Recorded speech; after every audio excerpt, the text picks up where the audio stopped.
Welcome to Week 14 of the CharlottePreps.tv High School Football Report.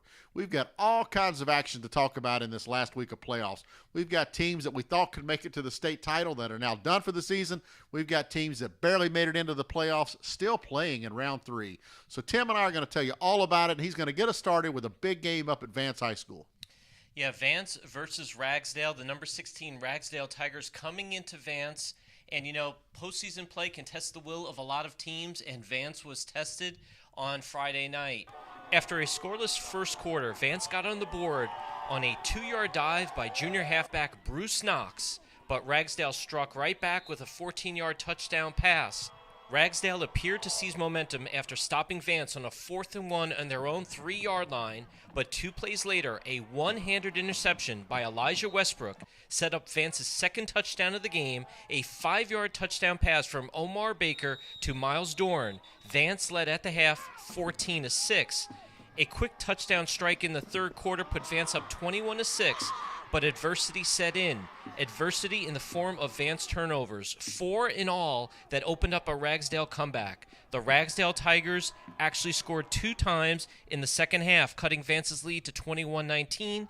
But the Cougars held on after stopping Ragsdale on a 4th down on their own 35 with less than a minute to play to hold on to a tough 21-19 victory. All across town, football fans knew the Hough Huskies had as talented of a roster as any team around.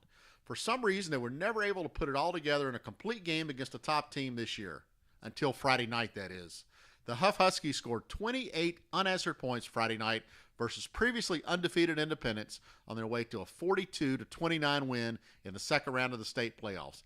As he has done all season, Bishop Ford ran hard for Hough en route to 190 yards and 2 touchdowns. His tough running has been vital to this team the entire season. Independence made some surprising mistakes and lost the special teams battle on this night.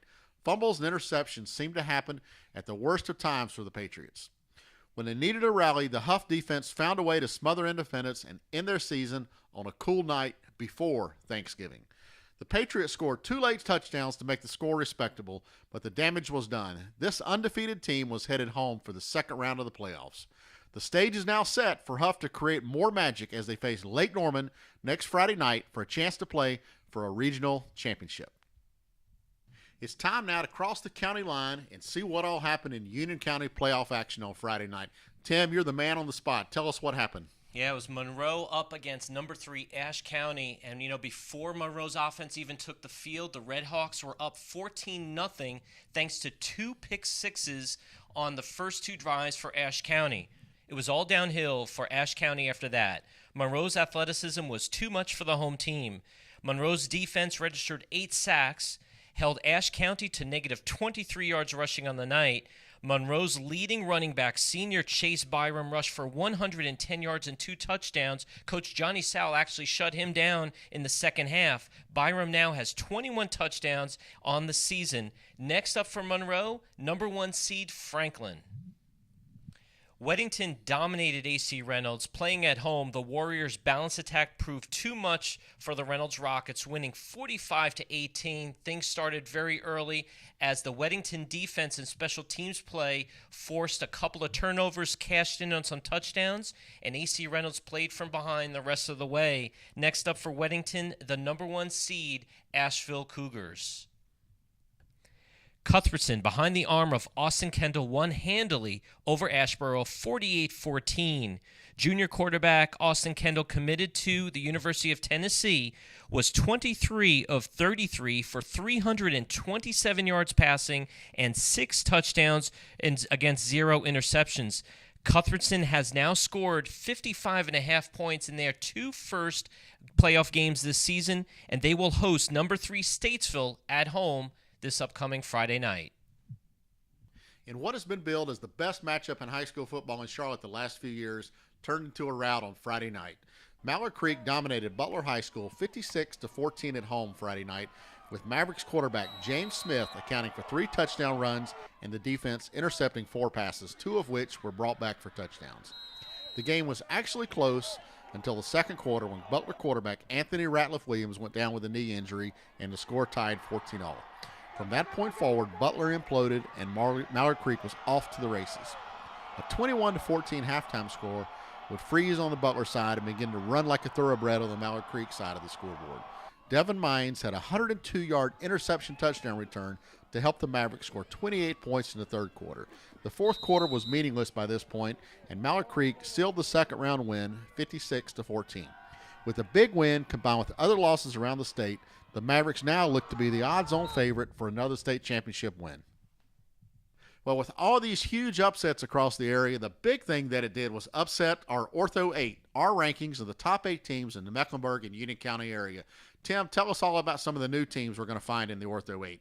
Yeah, the biggest shakeup of the year actually turns the Ortho 8 completely upside down. Number 8, Butler, finishes the season at 10-3. Number 7, Independence High School. Number 1 for the entire season drops all the way to number 7 at 12-1. Making their way back into the Ortho 8 with their big upset victory against Independence High School, Hough High School, the Hough Huskies, coming in at number 6.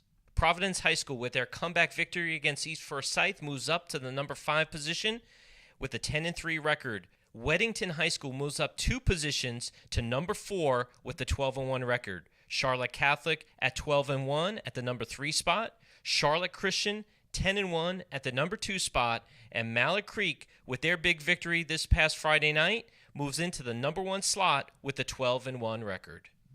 We've made it to week 3 of the North Carolina High School football playoffs.